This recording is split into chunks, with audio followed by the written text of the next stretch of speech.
Assalamualaikum warahmatullahi wabarakatuh. Perkenalkan, nama saya Permana Agung Nugroho. Saya adalah mahasiswa dari Stikes Widya Dharma Husada Tangerang. Sebelumnya di sini saya akan menyampaikan materi tentang faringitis. Sebelumnya di sini teman-teman udah pada tahu belum faringitis itu apa? Nah, faringitis itu adalah peradangan pada tenggorokan yang menyebabkan nyeri pada tenggorokan atau faring. Kondisi yang disebut dengan radang tenggorokan ini menyebabkan terjadinya gatal pada tenggorokan, nyeri, dan juga sulit untuk menelan.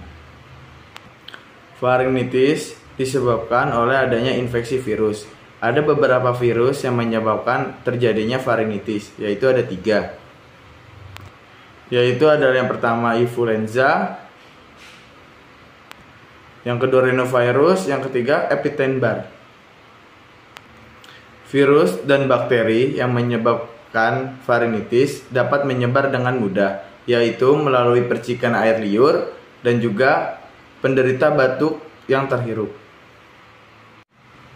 Meski faringitis kondisi umumnya tidak terlalu berbahaya, dapat sembuh dengan sendirinya dalam jangka waktu beberapa hari.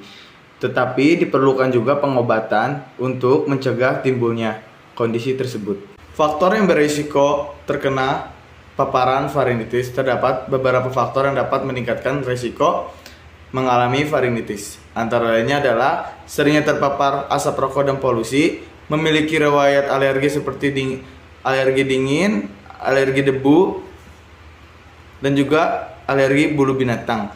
Memiliki riwayat sinustesi, sering berada di ruangan yang kering seperti kamar ber-AC. Memiliki riwayat kontak dengan penderita faringitis, misalnya tinggal bersama penderita radang tenggorokan. Memiliki daya tahan tubuh lemah. Menderita GERD. Dan juga sering melakukan aktivitas yang menyebabkan ketegangan pada otot tenggorokan, misalnya karena berbicara atau berteriak keras.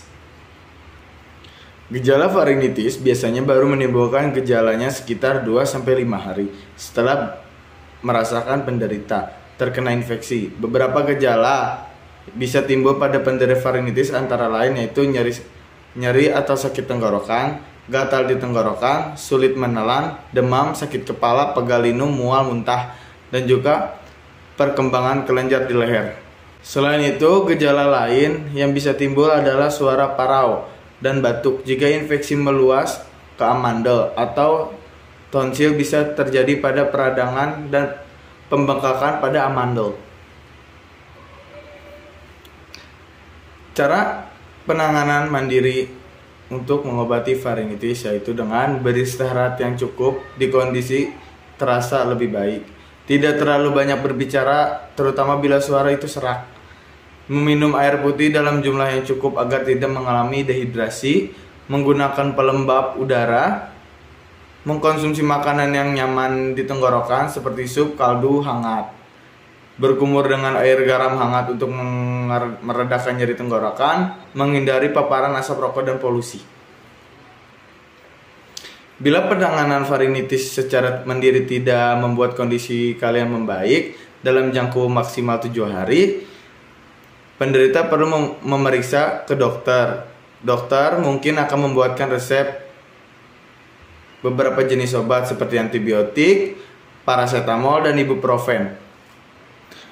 Nah, dan juga komplikasi faringitis. Faringitis umumnya tidak menimbulkan komplikasi. Namun bila kondisi ini terus dibiarkan tanpa penanganan, infeksi dapat menyebar dan menyebabkan sejumlah komplikasi seperti infeksi telinga, pendengaran pada sinus, peradangan pada sinus, demam rematik, penumpukan nanah,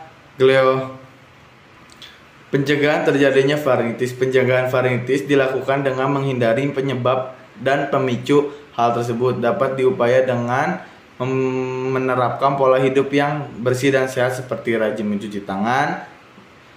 Terus hindari menyentuh area wajah dengan tangan yang tidak higienis. Selalu tutup mulut hidung dengan tangan atau tisu saat batuk.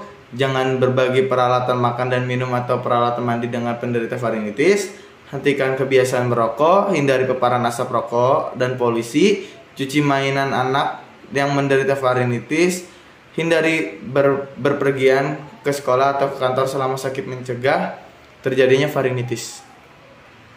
Nah, sekian presentasi dari saya.